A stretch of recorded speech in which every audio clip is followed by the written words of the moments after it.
हाँ बच्चों, अब देखो संयोजकता बंध सिद्धांत के आधार पर कुछ उपसंयोजक यौगिकों की संरचना का अध्ययन करते हैं। संयोजकता बंध सिद्धांत के आधार पर सबसे पहले मैं एग्जांपल लिख रहा हूँ NiCl4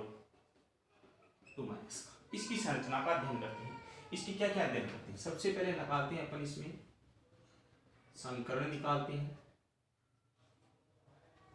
2 नंबर पर इसकी ज्यामिति निकालते हैं। 3 नंबर पे इसका रंग निकालते हैं। 4 नंबर पर इसकी चालकता निकालते हैं और 5 नंबर पर इसका चुंबकीय व्यवहार, इनके बारे में जानकारी प्राप्त करते हैं according to valence bond theory.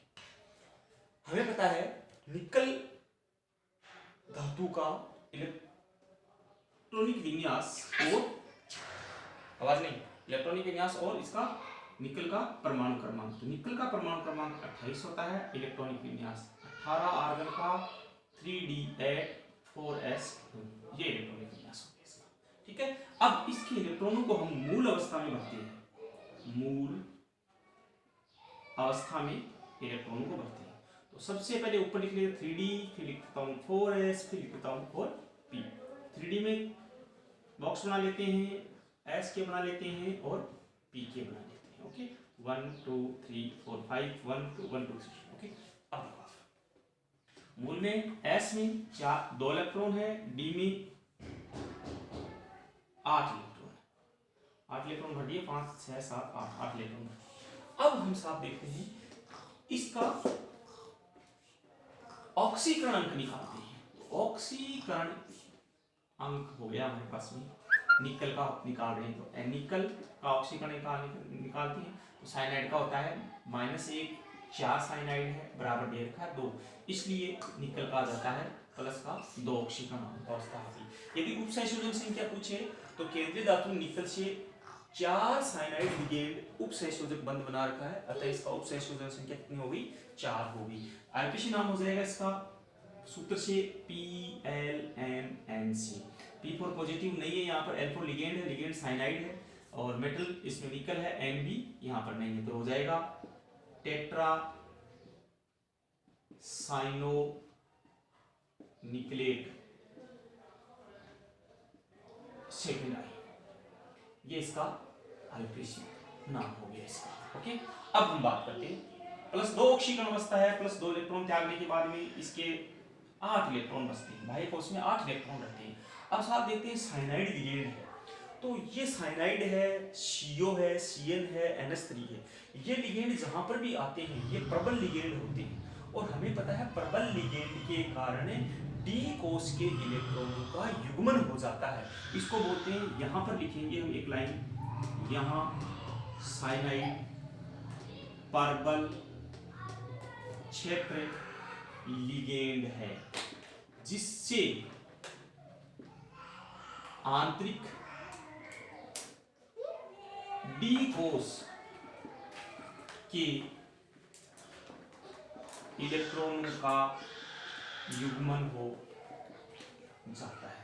यानी हमें पता है कोई प्रबल या स्ट्रॉन्ग होता है, उसकी वजह से बाकी जो लोग होते हैं वो ग्रुप में हो जाते हैं। कमजोर व्यक्ति क्या करते हैं? ग्रुप बना लेते हैं। तो यहाँ पर ऐसा मान सकते हैं कि साइनाइड एक ताकतवर आदमी है और इससे लड़ने के लिए अपना ग्रुप बना लेते हैं, यानी ये इलेक्ट्रॉन यहाँ से यहाँ जाएगा। तो आप ये व्यवस्था करो, दूसरी ये व्यवस्था कर दी 1 2 3 4 5। ओके, 8 इलेक्ट्रॉनों को युग्मित कर देते हैं। ओके, अब साइनाइड प्रबल लिगेंड है, इलेक्ट्रॉनों का युग्मन कर देता है। ठीक है, दिखाओ।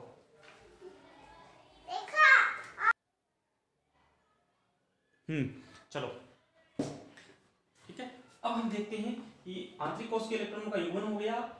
इसका मतलब क्या है? इसको बोलते हैं आंतरिक कक्षक चक्रण या आंतरिक संकुल का निर्माण होता है। तो पहले साइनाइड, दूसरा साइनाइड, तीसरा साइनाइड और चौथा साइनाइड। आपको पता है 4 साइनाइड थे, चारों आ गई है। अब देखो सबसे पहले संकरण में ये कोष भाग दिए हैं। संकरण में ये कोष 1 D का, 1 S का, 2 P के, अतः संकरण कौन सा हो गया? DsP2। ओके, जहां पर यह संकरण होता है वहां ज्यामिति कैसी होती है, वर्ग समतलीय। ज्यामिति कैसी होती है, वर्ग समतलीय।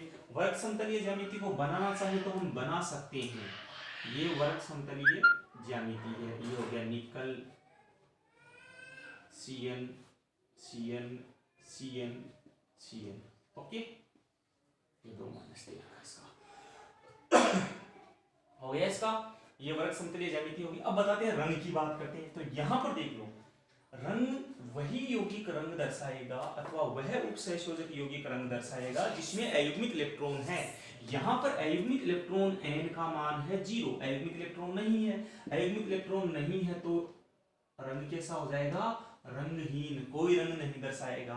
तीसरी बात, अगली बात है चालकता। यहां पर हम देख रहे हैं कि अयुग्मित इलेक्ट्रॉन है ही नहीं, अयुग्मित इलेक्ट्रॉन नहीं है तो चालकता क्या हो जाएगा, नहीं दर्शाएगा, अतः क्या हो जाएगा, तो चालक हो जाएगा। उसके बाद में अगला है चुंबकीय व्यवहार।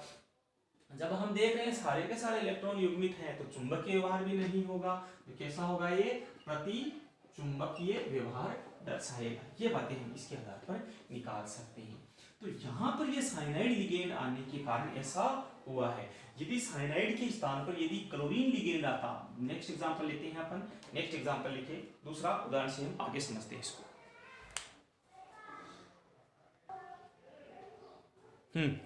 तो पहला एग्जांपल हो गया था हमारे पास में। अब सेकंड एग्जांपल है, यहां पर NiCl4 2-। ओके, तो हम सबसे पहले इसमें क्लोरीन लिगेंड जुड़ा हुआ, 4 क्लोरीन है। तो हमें इस क्लोरीन आते ही हमें पता चल गया, आपके +2 में ये 2 चीजें ध्यान रखनी है, CO CN और NH3। ये जहां पर भी आते हैं इसकी ये प्रबल क्षेत्र लिगेंड है। इनके अलावा जो कुछ भी आएगा वो दुर्बल लिगेंड होंगे। तो ये दुर्बल लिगेंड है। तो पहले दिमाग में रखना कि आंतरिक कोश के इलेक्ट्रॉनों का चक्रण नहीं होगा, वो आंतरिक कोश के इलेक्ट्रॉनों का युग्मन नहीं होगा, अतः बाह्य संकुल बनेगा या बाह्य चक्रण संकुल का निर्माण होगा। तो सबसे पहले ऑक्सीकरण निकाल लेते हैं। Ni क्लोरीन का -1 होता है, 4 है बराबर के -2, इसलिए निकल का ऑक्सीकरण हो गया +2। ओके, नाम हो गया टेट्रा क्लोरोनिक्लेट, नाम हो गया टेट्रा क्लोरोनिक्लेट 2 आयन, ये इसका नाम हो गया। ओके, नेक्स्ट हम देख रहे हैं कि ये होमोलिप्टिक संकुल है, यानी सारे के सारे जो लिगेंड है वो क्लोरीन लिगेंड है, एक ही तरह के लिगेंड है। यदि इसकी उपसंयोजन संख्या पूछे तो 4 है इसकी उपसंयोजन संख्या। अब हमें बीबीटी के आधार पर ये 5 बातें याद करनी है इसके बारे में। ओके, तो सबसे पहले नंबर 1, सबसे पहले मैं लिखता हूं उसका निकल का परमाणु क्रमांक 28 होता है। तो मूल अवस्था में इसका इलेक्ट्रॉनिक विन्यास ये होता है,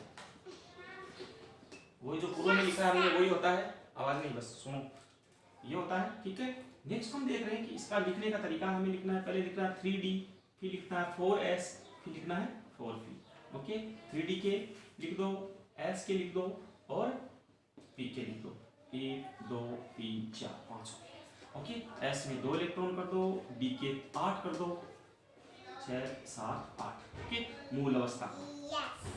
अब बात करते हैं +2 उत्तेजित अवस्था में। +2 उत्तेजित अवस्था में बाह्य कोश के इलेक्ट्रॉन आउट हो जाएंगे, तो हमारे पास में विन्यास ये रह जाता है, 1 2,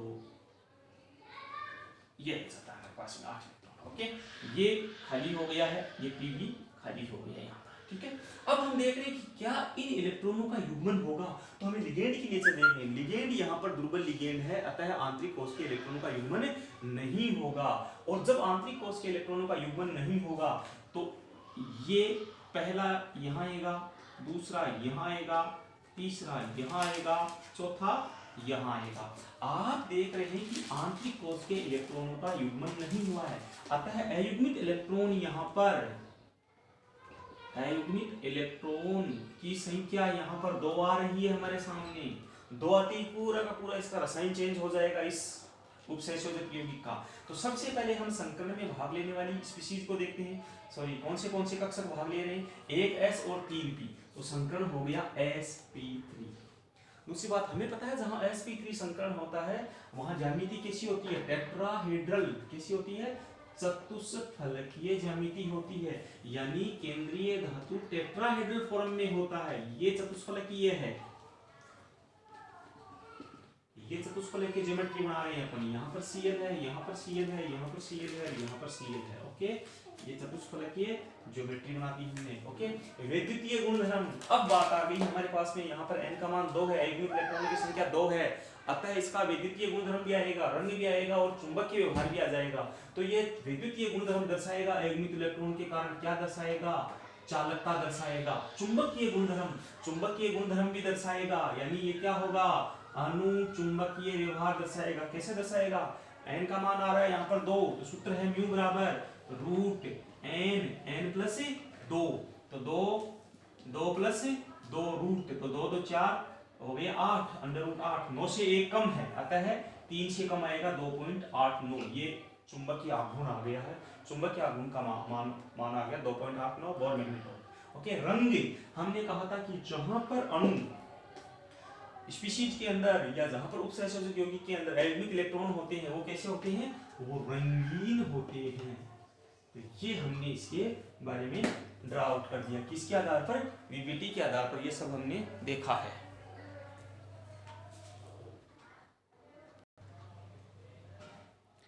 आगे हम देखते हैं इसी आधार पर कि मान लो हमें एक तो ये एग्जांपल दे दिया NiCN for 2-, ओके, और दूसरा दे दिया हमारे पास में NiCl for 2-। ओके, अब आपको क्वेश्चन ये पूछ लिया कि टेट्रासाइनोन्यूक्लिएट 2 आयन वर्ग समतलीय आकृति रखता है, जबकि टेट्राक्लोरोन्यूक्लिएट 2 आयन चतुष्फलकीय आकृति रखता है, कारण दीजिए। तो सीधा सीधा कारण पड़ा आपके सामने, आप लिखोगे कि यहाँ निकल के साथ में साइनाइड लिगेंड जुड़ा हुआ है, और साइनाइड क्या होता है, एक प्रबल लिगेंड होता है। प्रबल लिगेंड के कारण आंतरिक कोश के इलेक्ट्रॉनों का युग्मन हो जाता है, और आंतरिक कोश के इलेक्ट्रॉनों का युग्मन होने के कारण डी कोश खाली हो जाता है, तो एक इलेक्ट्रॉन डी में आ जाता है, एक लिगेंड डी में आ जाता है, बाकी जो लिगेंड है वो एस और पी के अंदर आ जाती है, ये हो जाता है। तो हम कहेंगे कि साइनाइड प्रबल लिगेंड होने के कारण ऐसा होता है। और यहाँ करेंगे कि क्लोरीन एक दुर्बल लिगेंड है, और दुर्बल लिगेंड के कारण आंतरिक कोश के इलेक्ट्रॉन का युग्मन नहीं हो पाता है। तो यहाँ पर तो आंतरिक कक्ष चक्रण का होता है, यहाँ पर होता है बाह्य कक्ष चक्रण, यहाँ बाह्य संकुल का निर्माण होता है, यहाँ आंतरिक संकुल का निर्माण होता है। ओके, दूसरी बात हमें ये पूछ सकता है कि इसकी आकृति मैंने बता दी, ये होता है, इसमें DsP2 संकरण होता है, जबकि इसके अंदर कौन सा संकरण होता है, इसके अंदर sp3 संकरण होता है। तो यहाँ पर भी यही हम इसका आंसर लिखेंगे, इसके अंदर साइनाइड एक प्रबल लिगेंड है, इसके कारण ऐसा होता है, यहाँ पर क्लोरीन दुर्बल लिगेंड है, इस कारण होता है। तो ये हमने सबसे पहले लिखा है, जिनमें लिगेंडों की संख्या 4 होती है, उन उपसहसंयोजक यौगिकों में वीबीटी के आधार पर संकरण ज्ञात करना, ज्यामिति ज्ञात करना, विद्युतीय गुणधर्म ज्ञात करना, चुंबकीय गुणधर्म ज्ञात करना, रंग ज्ञात करना। यहाँ पर बहुत इंपॉर्टेंट बात ध्यान में देनी है कि वही यौगिक रंगीन होंगे, वही यौगिक चालकता दर्शाएंगे, वही कॉम्प्लेक्स चुंबकीय गुणधर्म दर्शाएंगे जिनमें अयुग्मित इलेक्ट्रॉन होते हैं। और जिनमें अयुग्मित इलेक्ट्रॉन जितने ज्यादा होंगे, चुंबकीय गुणधर्म उतना ही ज्यादा होगा, चालकता उनकी उतनी ही ज्यादा होगी, और इसके साथ में उनके रंग की इंटेंसिटी भी, यानी रंग भी उनका बढ़ता जाएगा। ये बात हमें ध्यान में रखनी है इनके बारे में। अब हम, ये हमारे पास में एग्जांपल थे जिनके पास में 4 लिगेंड जुड़े रहते हैं, उनके बारे में हमने वीबीटी के आधार पर ज्ञात किया। अब हम बात करते हैं अगली, जिनके पास में 6 लिगेंड होते हैं। ये तो 4 थे, अब 6 लिगेंड वाले स्पीशीज की बात करते हैं। तो 6 लिगेंड वाली स्पीशीज है, तो नाम से स्पष्ट है, 6 वाले ऑक्टाहेड्रल स्पीशीज बनाएंगे। ऑक्टाहेड्रल ज्यामिति स्ट्रक्चर होगी, और लेकिन उनमें संकरण की 2 अवधारणाएं हो जाएगी। एक तो D2sp3 संकरण हो जाएगा, और एक में क्या हो जाएगा, sp3d2 संकरण हो जाएगा। ठीक है, अब D2sp3 किन में होगा और sp3d2 किन में होगा, ये हम सुटेबल एग्जांपल की सहायता से ज्ञात कर लेते हैं। चलो नेक्स्ट अपन देखते हैं वीबीटी के आधार पर अष्टफलकीय संकुलों की व्याख्या। एग्जांपल ये है, मैंने CONH3 का O6 तो ऑक्सीकरण के निकाल लेते हैं। सबसे पहले तो कोबाल्ट का CO, एमीन्स का होता है 0, टोटल 0 आ गया, बराबर +3, इसलिए आपको पता चल गया कोबाल्ट का ऑक्सीकरण कितना आ गया है, +3 आ गया है। इसका यदि आईपीसी नाम निकालेंगे तो हमारे पास में हो गया हेक्सा एमिनो कोबाल्ट। अब कोबाल्टेट नहीं लगाएंगे क्योंकि हमें पता है ये उदासीन श्रेणी का है, तो हेक्सा एमिनो कोबाल्ट 3 प्लस आइन, 3 आइन हो जाएगा इसका नाम। और हमें पता है होमोलैक्टिक संकुल है, हेटेरोलैक्टिक संकुल ये भी नहीं है। इसकी उपसंयोजन संख्या कितनी है? 6 इसकी उपसंयोजन संख्या है। ओके, अब आगे हम लिखते हैं कोबाल्ट का मूल विन्यास। कोबाल्ट का परमाणु क्रमांक होता है 27।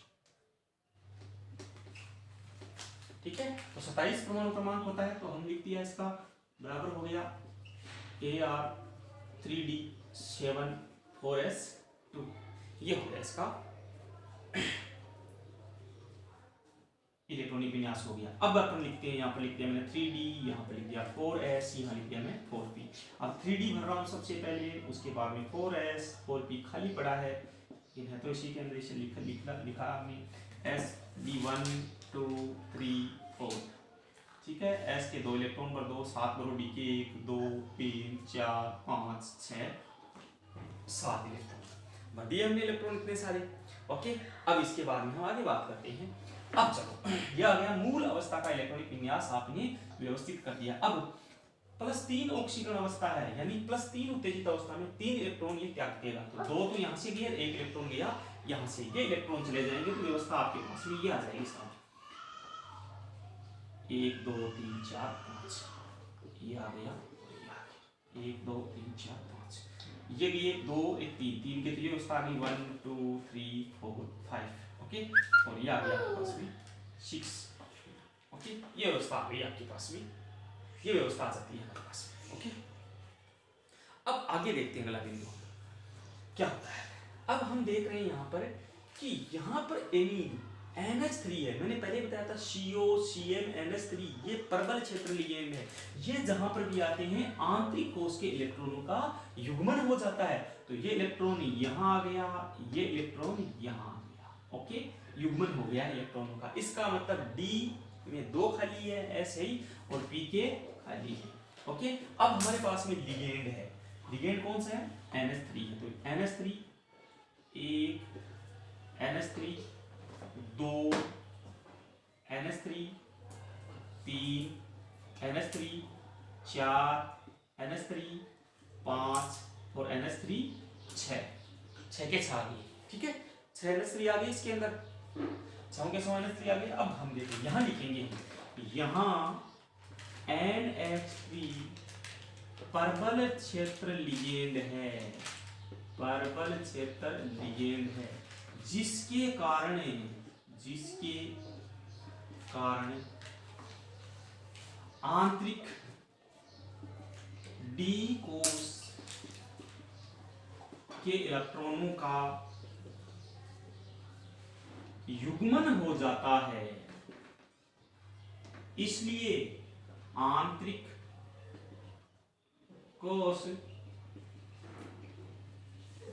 संकुल का निर्माण होता है।